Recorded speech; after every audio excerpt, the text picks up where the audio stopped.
How's it going, guys? JP back at you once again, bringing you guys day number 16 in my 4th annual 31 Days of Horror. This is a series in which we watch and review 31 horror films in 31 days, all during the month of October leading right up to Halloween. Of course, this year we are tackling the Universal Monsters box set. Continuing along, we have 1943's Frankenstein meets the Wolfman. And of course, this is our first monster mashup. We have both Frankenstein and the Wolfman in the same film, and they do fight. So this film takes place after, I guess, the previous films in the series. The Wolfman, there was only one of them, and then there was multiple Frankensteins. The film opens up in a cemetery where we see a duo of grave robbers who are breaking into Larry Talbot's tomb. Now, Larry was the Wolfman from the Wolfman film, and he had died at the end of that film, and he is now laid to rest in a coffin. They break into it, and the moonlight actually causes Larry to reawaken because it is a full moon, and later his body is found on the street. He is taken to the hospital,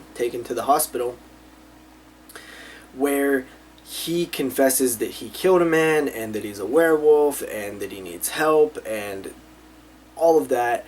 Then reintroducing the fortune teller, who they kind of get help from. She explains the story. All that Mr. Talbot wants to do is die because he cannot stand being the Wolfman. He can't live with killing people, which, you know, he actually kills another person while all this is going on, a police officer.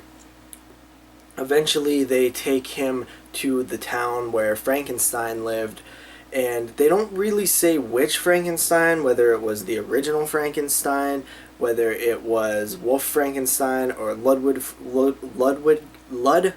Frankenstein. They just basically say it was Frankenstein. And I'm not really sure which Frankenstein film this is supposed to take place after. It feels like they wanted to ignore a little bit of Ghost of Frankenstein, but they also wanted to include a little bit of Ghost of Frankenstein. Anyway, they find the Frankenstein monster trapped down below in an ice cavern, buried in ice. The Wolfman breaks him out, and then they get the help of another scientist to kill the Wolfman, but he kind of gets, you know, that mad scientist effect where he wants to make Frankenstein's monster strong again.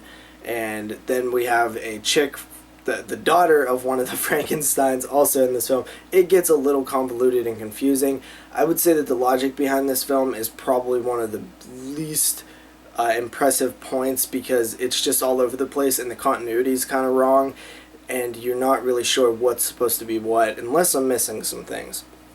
But the opening of this film is great. In the cemetery, it rocks. I love that. That is classic Universal awesomeness right there.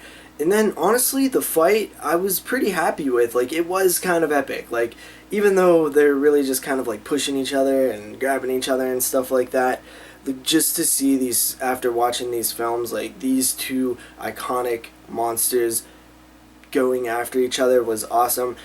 It feels more like a Wolfman film than a Frankenstein film, because we spend a lot of time with Lon Chaney Jr. as the Wolfman early in the film.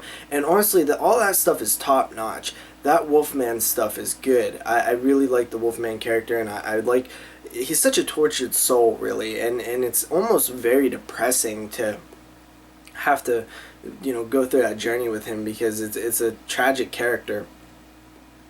The only other real negative I have is, like, there's a moment where they, like, break out into song, and I was just like, this is out of place and feels weird. And, you know, it kind of, these Universal Monsters films, like, I'm getting to the point where they honestly end pretty terrible. Like, the endings of these films are just, like, the resolution is always just so over the top and ridiculous that you cannot take it serious. And it is of the time, so you kind of have to, you know, take that into account. Overall, pretty solid, fun movie. It's good, but nowhere near as good as it should have been. There's a lot of flaws in this one and holes in the plot and stuff like that. Give it a 7 out of 10. Still a fun time, though.